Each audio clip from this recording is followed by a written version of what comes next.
Senopati membanggakan dirinya karena menyelamatkan keluarga kasta rendah dari lebih dari 500 suku, tetapi kemudian menghukum mereka semua. San tertawa keras mendengarnya.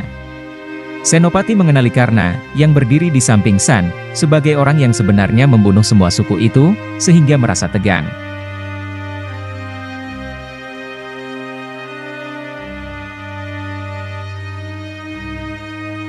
Raja bertanya siapa yang berani tertawa di hadapannya. Karna segera menutup mulut San dan meminta maaf kepada Raja atas kesalahan yang terjadi. Dia diam-diam membawa San pergi dari sana, namun Ratu Gandhari bertanya mengapa anak itu tertawa. Saat Karna hendak menjelaskan, Adiratha dan Radha tiba di tempat itu dan menghentikannya. Mereka meminta maaf kepada Raja dan Ratu Hastinapura atas kelancangan anak-anak mereka, dan berusaha membawa mereka pergi dari sana. Ketika Raja memerintahkan mereka untuk berhenti, Ratu Gandhari kembali bertanya pada San mengapa dia tertawa. Menteri Widura menghentikan semuanya dan meminta San untuk menjawab pertanyaan Ratu.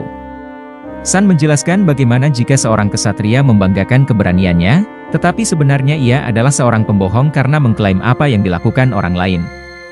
Orang-orang di sana tertawa mendengar cerita lucu itu.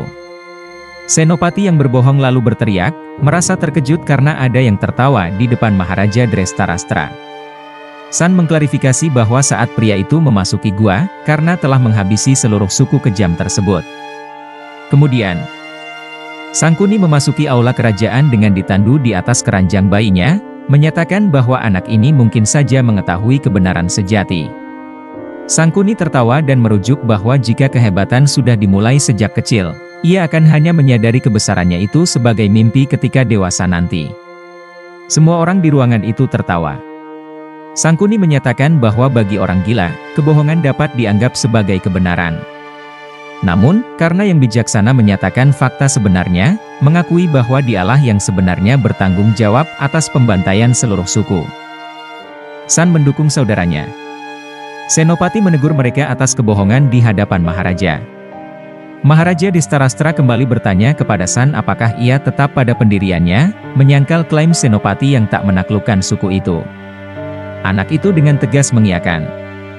Adiratha memotong pembicaraan dan memohon kepada Maharaja untuk mengampuni putranya, menyatakan bahwa ini hanya lelucon anak-anak.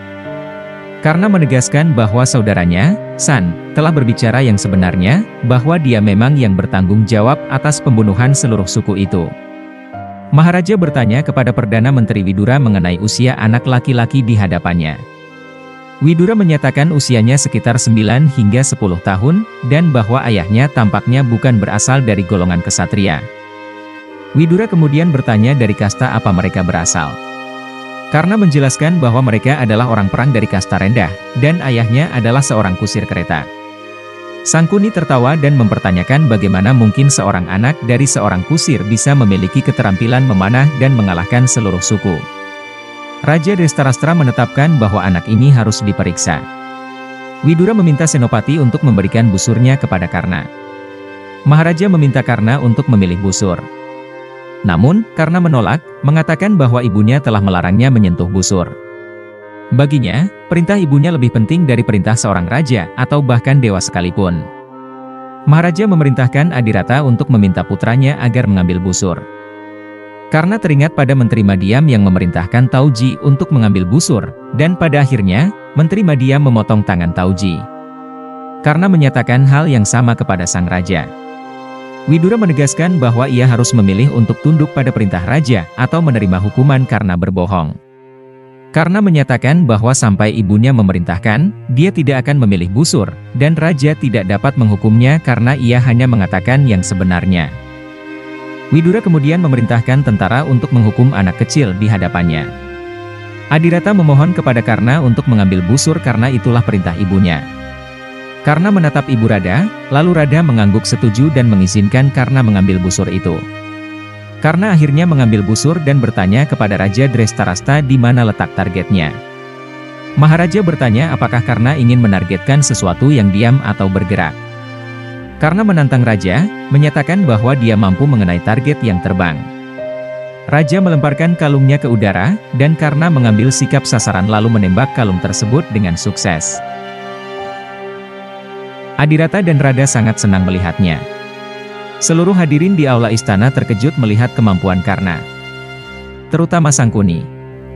Bisma yang agung memasuki aula sambil memegang anak panah yang digunakan oleh Karna. Karna mengingat Bisma sebagai orang yang dulu melarangnya memegang busur di hutan. Orang-orang mulai bersorak memanggil nama Bisma yang agung. Bisma masuk dan berdiri di tengah aula. Senopati mengeluhkan bahwa seorang anak dari kasta rendah telah melakukan dosa besar dengan memegang busur. Bisma mengakui bahwa dia memang telah berbuat dosa. Senopati melanjutkan dengan menuding bahwa Karna bahkan telah membunuh banyak suku di hutan. Bisma menyatakan bahwa Perdana Menteri Widura yang akan mengumumkan hukuman itu. Widura menjelaskan bahwa yang dibunuh oleh Karna merupakan suku yang jahat. Dan karena kejadian itu terjadi di hutan, di luar wilayah Hastinapura, Karna tidak akan dihukum atas perbuatan itu. Namun, ia akan dihukum karena sebagai seseorang dari kasta rendah telah memegang busur dan belajar memanah. Ratu Ganhari menyatakan bahwa ia akan menghukum anak-anak kecil ini dengan memerintahkan mereka untuk memakan 7 ladu hingga kenyang. Adirata dan Rada senang mendengarnya. San menyarankan agar ia juga harus dihukum lebih keras karena tertawa. Gandari menambahkan hukuman San, menyatakan bahwa ia harus memakan 8 ladu sebagai hukuman tambahan. Seluruh warga terlihat tertawa mendengar hal itu. Widura memberikan izin kepada Adirata untuk tinggal di kota bersama keluarganya. Adirata berterima kasih kepadanya dan mengajak Karna dan San untuk ikut bersamanya sekarang. Karna teringat ketika Bisma mengambil busur darinya di hutan dan bertanya apakah Bisma akan melakukannya lagi dan menyerahkannya kepadanya. Bisma menjawab bahwa ia berharap Karna akan selalu tunduk padanya. Karna menyatakan bahwa saat ini ia hanya ingin pergi bersama orang tuanya.